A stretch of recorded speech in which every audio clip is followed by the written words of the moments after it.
All right. So recently I was speaking with a physical therapy practice owner. They have an awesome location up in Minnesota, and they have 3 providers. They have 2 admins, and the owner has the goals of hiring not just one, but another provider to eventually remove her from treatment. Now, the issue is, and the biggest concern that they have at the moment is they don't feel they have the predictability in scheduling and arrivals in order to be able to pull the trigger and actually hire. So what they do is they fill and it falls apart, and it fills and it falls apart, and it fills and it falls apart, right? So many owners kind of struggle with this, where they have, the inability to have predictable schedules, or they feel like sometimes it's good and sometimes it's not good. It's kind of like this feast or famine.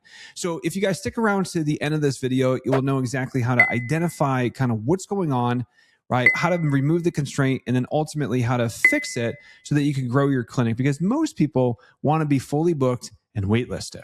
That is going to be the key. So hi, my name is Dr. Robert Wilkers here. I'm one of the co-owners here at Rehab CEOs. A couple of years ago, I had 3 locations, but sold my shares back to my partner back in April of 2021. And now we have an 8-figure agency helping physical therapy practice owners grow and scale their clinics. So what we're going to do here is let's dive into this individual's number. So when we're looking at this clinic in particular, they had 3 providers. They're doing roughly around 60 slots per provider. Okay, so that's what they have on their schedule to be able to fill. They have 81, so I'll go ahead and circle these 2 numbers for you guys. So they have 81 active patients, and they have 9 evals. Okay, and their thing and their main concern is that they just feel like, we're full, and then it kind of falls apart, and we're full and it falls apart. That's kind of what they're feeling. And we can see this by, it's not terrible, but they're at about 81% clinic efficiency or clinic utilization. So what that just means is your arrivals per week divided by your slots, right? So it's just like they have 81% efficiency, right? So arrivals divided by slots. So going back to our board here, what I typically do with all of our clinics is I kind of run them through like a little bit of a framework where we first look at their scorecard, right? So we want to be able to look at their scorecard and their numbers. So we do have that box checked because they were able to give us all their KPIs and all their metrics. The next thing that I always look at is going to be their company setup. So here's a clinic that's roughly doing around $100 a visit. They got 3 providers. They're doing around 60 slots. So they're hitting my 2013 rule, which is 20 grand in revenue or greater, and then 13K in expenses or less. So that's perfect. So their company setup is good. And then ultimately, we're going to look at staffing. So usually when I see 3 providers, I want to have, owner, and then an admin, and then we're going to have a PT, and then we're going to have a PT and an admin combo, and then we're going to go ahead and look to hire our PT. So here's an individual that has owner, PT 1 and 2, 2 admins. So their company staffing is good at the moment. And then we're just trying to plan to hire this next provider here. So let me go ahead and bring that down so you guys can see it. So we have owner, admin, PT, PT admin, and then PT. Okay, so that is what we're trying to, like when we're looking at current staffing for this clinic, the owner is right here, right? So we're trying to bring on this next provider. So staffing is good. So then the next thing that I want to look at is if it's not a staffing or a setup issue, then there's usually like some kind of system breakdown. Now here at Rehab CEOs, we kind of have 6 systems. We have reporting, right? So we want to report on our data. We have revenue, and then we have recruitment, right? So this is more of the stuff to grow the business. And then the stuff to sustain the business is going to be reach, it's going to be registration, and then it's going to be reputation, right? So these are the 6 systems that we typically look at. This individual owner was having issues here. She just didn't realize it. And then that's what we're going to cover now. Okay. So what I mean by that is here's a clinic that when ultimately I'm looking at their numbers and their schedules, and I'm trying to get the big picture here. So here's an individual that kind of feels like, we're good, we're not good, we're good, we're not good. And what I noticed with them is they have 3 providers. They're doing 60 slots, so they need 180. They have 180 slots total. Now, at roughly twice a week scheduling, right, at twice a week scheduling, they would need about 90 active patients in order to fill their schedule. Okay, so they would need 90, right? So 90 is the goal here. Well, these guys only had 81. So right off the bat, they were close, but they weren't able to get fully scheduled. Okay. Now, the other thing that I noticed is that how many active patients do they need to fill? And then how many new patients do they need to match their churn? So they need 9 evals. So they're currently at 9 evals, right? Now, if we're at 180, right, and now their current length of stay was around a 12, okay? So if we take 180 divided by 12, I believe it's 15. Yeah, it's 15. Cool. Right. So they're at 9, but they need 15. So for this clinic here, even though that things were going well, they were scheduling people out because they were actually scheduling people a little bit more than twice a week scheduling. So that helped them out a little bit there. Right. But at the same time, it's just like they need 90. They currently have 81. So they have a -9 deficit here. And then ultimately, they're at 15 active patients or 15 evals they need to match their churn. And they're currently at 9. So realistically, they are -6 here. So right off the bat, they have a -15 new patient deficit. So they need to be able to bring in 15 new patients. Now, remember, this clinic owner wants to grow and bringing on another provider. So they want to be oversubscribed. Okay. So if we're going to look at the oversubscribed numbers here, which is super simple, right? So typically what I do is, they need 90 and then they need 15, right? So if we just divide that by 3 providers right now, it's just like, well, it's 30 and 5 per provider. So realistically, they would need 120 and then they would need 20 in order to be oversubscribed, okay? Because that's the ultimate goal there. So what do we just figure out? So we figured out what the numbers would look like if they had 4 providers. Now they only have 3 providers, but they want to be able to fill and be confident to be able to hire and bring on that 4th provider here. So typically, like when I look at hiring, I want to kind of fall somewhere in between, 90 and 120 active patients and 15 to 20 evals. Like usually like in between here is like when I'm going to start pulling the trigger on hiring. So hopefully you guys realize this. This person here has a marketing issue. Okay. Right. So they have a marketing issue. And yeah, we could talk about like front office conversions so that you need less leads and whatever. But this is someone who just needs to be able to bring in 15 new patients. Okay. They need 15 new patients here. So let's go over to the board. This clinic owner, the current admin team, based on evals and cold and warm and so on and so forth, they are averaging roughly around 40% conversion, okay, on their front office. So here's a clinic that needs 15 new patients, and they have a 40% conversion rate at their front desk. So 15 divided by 0.4 means they need to be able to bring in 40 leads to be able to get 15 new patients, okay? So when we're looking at this, there's different ways to be able to generate leads. And by the way, this is just in 1 week, right? So they need an influx of about 15 new patients over the course of like 1 to 2 weeks, right? To be able to fill. They have 40% conversion. So ultimately they just need about 38 to 40 leads. So we'll just say 40 for easier math. And now it's just like, well, what can I do marketing wise in order to get 40 leads? Okay. So first thing that you could always do, there's different buckets, right? So when we look at different buckets that you can do and kind of break this down, the first thing is you could always use your money to, to be able to solve your problems. So you could do paid advertisement. So if you need 40 leads here, okay, and we multiply that by a cost per lead of 10, or we need 40 leads here with a cost per lead of 15. If they went ahead and spent $400, or if they went ahead and spent, let's do 40 times 15, which is about $600, it's just like all they have to do is spend $400 to $600 on Facebook in order to generate the amount of new patients they need. Sounds awesome. However, Facebook typically has a little bit lower conversion rate. So while their overall is 40%, I would say Facebook runs anywhere between 10 to 30%. I really like a lot of my admins to be closer to 20, 30. And most people do have like a 10 throughput. So let's go ahead and look at these numbers a little differently. So if we go 15 here, divided by 0.1, or we do 15 here divided by 0.3, that'll kind of give us a range that we're looking for. So this is easy. That's 150. And then we got 15 divided by 0.3 is going to be 50. Okay. Right. And again, if we do, let's just say 15, we'll do the higher cost per lead. So we got 50 times 15 is going to be $750. And then we got 150 times 15, which is going to be 2,250. Okay.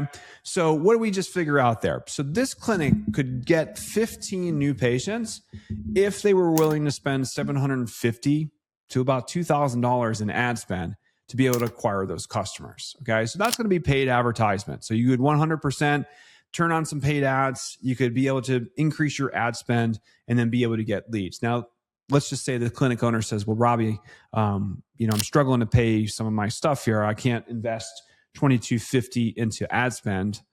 What else can we do? Okay, great. So fair question here. So ultimately, right? So you could either do straight to eval or workshops using this type of ad spend, but let's go ahead and just remove paid now and be like, okay, well, what else can we do? What else are we in control of? So you could always do and tap into your past patients. Okay. So past patients will be the next thing to do. Now I follow this 4% rule. This was taught to me a while ago by a really awesome marketer who does like email open rates and reactivations and stuff like that. And they said usually around 4% of your patient list or 4% of your customer list will be ready to buy at any given time. About 4%.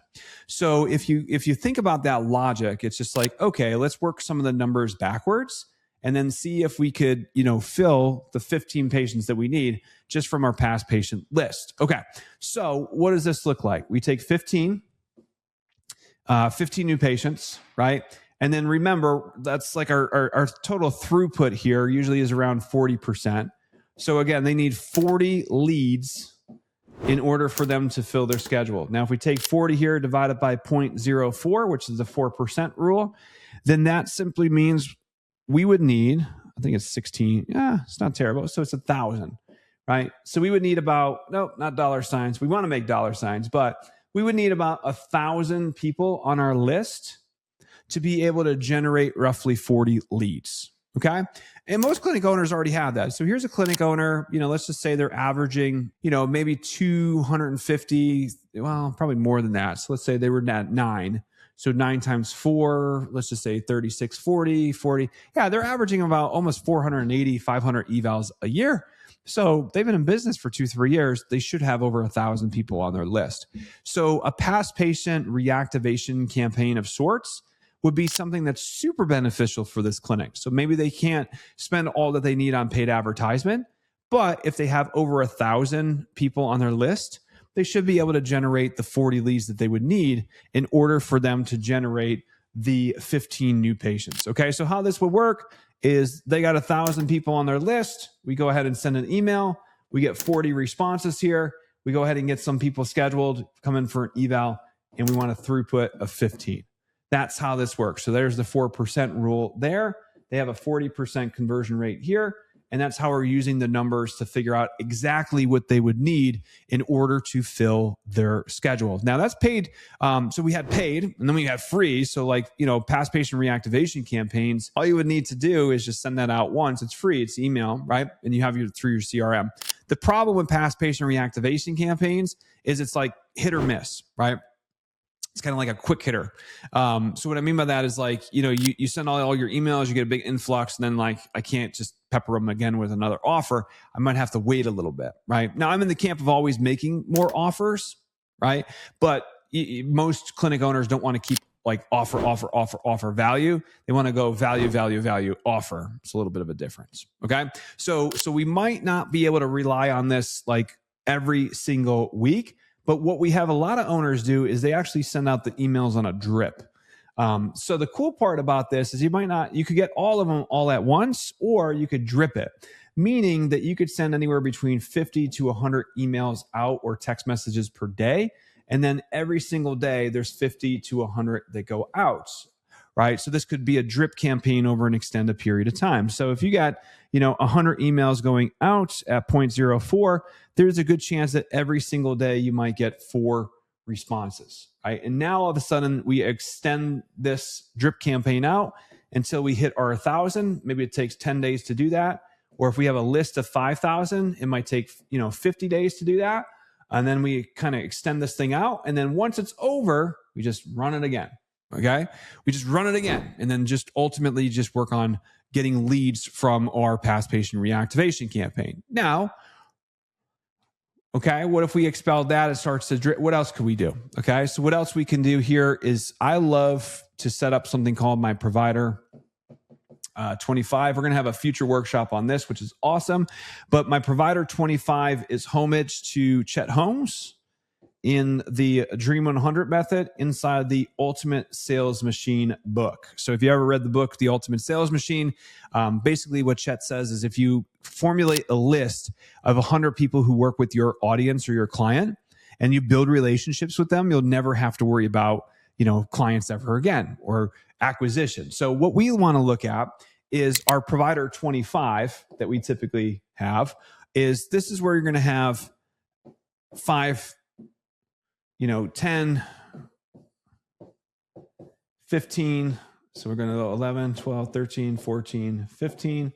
We'll do 16, 17, 18, 19, 20. And then we got 20, 21, 22, 23, 24, 25. Okay, great. So ultimately what this looks like here is our provider 25 is we're going to make a list of like PCPs and orthos and orthopedic, pediatric surgeons, neuro, whatever. So it's just like, other healthcare providers. So you're going to make a list of all the healthcare providers that are either currently referring to you or who would you like to refer and build a relationship with. So the goal here is that if we have 25 people referring us 1, 2, or even 3 patients per month, that's anywhere between 25 to 75 evals that you can get just from this one strategy. Pretty cool, right? So this doesn't require payment. This requires some of your time, okay? And not only is it time, but it's time over, right? It's time over time. It's right. It's like you want to make sure that you're doing this and you're doing it consistently. Because I had a physician friend once, and I asked him, I said, well, why do you refer so many patients to us versus other clinics? He said, that's easy. He goes, the number one reason is because you guys are always top of mind. And he goes, there's not a day that goes by that I don't hear your name, either someone coming to us as a referral or us sending someone to you and you sending them back for their follow-up. He's like, there's not a day that goes by where we don't hear, your name or your clinic's name. And then you're sending us eval forms, progress notes, you're sending us graduation, you're sending us letters. He's like, there's not a day that we don't hear about you guys. So being top of mind with physicians is the key. But now ultimately what we love to do is this a two-way street. So we're going to have those guys refer to us, but then we're also going to refer to them. So they might have a patient that needs PT, and we might have a patient that might need an ortho or a PCP or whatever that looks like. So a really easy way, it's a little bit more of a long-term strategy for short-term, but you could set up your practice 25. Now, if you need an influx in patients, you simply send an email or a text to your physicians to say, hey, we got a new provider here. Or, hey, we got some openings on our schedule this week. We could take 5 more evaluations. So just be in mind, if you got anybody coming in with these conditions, we would love to be able to help you out with that because doctors are looking for availability and placement. So that's an easy strategy for this clinic to be able to do. Now, again, I want to work the numbers here. So we got 25 providers. Remember, they need 15, right? They need 15. So if all we did is if 15 out of the 25, which is a little bit more than half, right? Just a little bit more. So 60% of our list is able to send us at least 1 new patient, then we're going to be able to hit our numbers, right? Because usually physician referrals have really high conversion rates. So that might be something to look at. Now, we still have also the digital, right? The digital front door. And this is where a lot of our clients, when they come in, we want to set up this kind of digital front door for them. We want to have AI, SEO. We want to have like Google business profile. We want to have Google ads running. We want to also have organic SEO. We're going to also want to get you guys ranked in the map SEO, right? We're going to want to get you guys ranked in directories, whatever, right? And then also, you could even fit in like social media, YouTube, right? Instagram, over there in Facebook groups, whatever, right? This is where all of this traffic is then going to hit your digital front door, which is going to be your website. And then there's going to be a backend CRM to be able to handle the leads, and then they enter into your intake system. Okay. So now, is this something you can necessarily control? Some of it, yeah.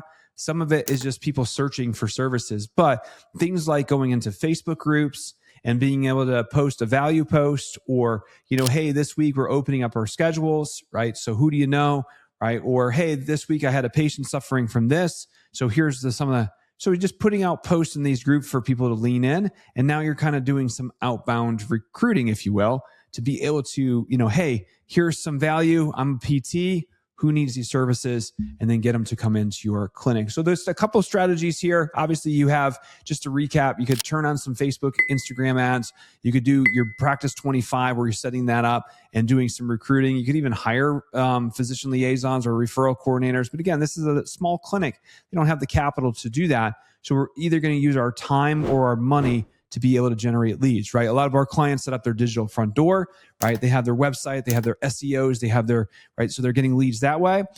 Workshops and events always work really, really well. Past patient reactivations or past patient appreciation events work really well. So it's just like, we know now we need 40 leads. And then if we have that 40% conversion, we will be able to get the 15 evals that this clinic needed. And that's exactly what we did. We turned on some ads. We were able to host a workshop. We were able to do the past patient reactivation campaign, and they were able to get full. Okay. So here's a clinic owner that wanted to be fully booked and waitlisted, right? And, they had to put in some kind of system that's not just running Facebook ads, running the whole thing to be able to get their leads up. So ultimately what happened then is, now they were able to get the amount of active patients that they needed. They're able to get the amount of new patients they needed to match their churn. And now, not only that, is they're starting to get a little bit oversubscribed. Okay. So this is something that you guys want to learn for your clinic. We're going to have not just this system, like from the front end marketing and getting more leads, but we're also going to have how to work on your registration to not just have a 10 or 20% conversion rate, but how do I get to a 30, 40, 50% conversion rate at my front desk? And then how do I take these evals and get them to progress note and get them to graduation so that they give a result, right? And then they review, they refer, they return. And then we get patients from that as well. So if you guys are interested in that, we have a workshop coming up at the end of the month here. All right. So if you guys are interested in learning about how to be fully booked and waitlisted and implement this system into your business, just go ahead and click the link in the description. We have a workshop coming up in the next couple of days. Just go ahead and click on that, register for it. We will save you a seat. So hopefully you guys found some value in this video. Again, if you join that workshop, there'll be not just these topics, but 5 or 6 other topics here to make sure that you guys are waitlisted and oversubscribed. So I'll see you guys on the other side.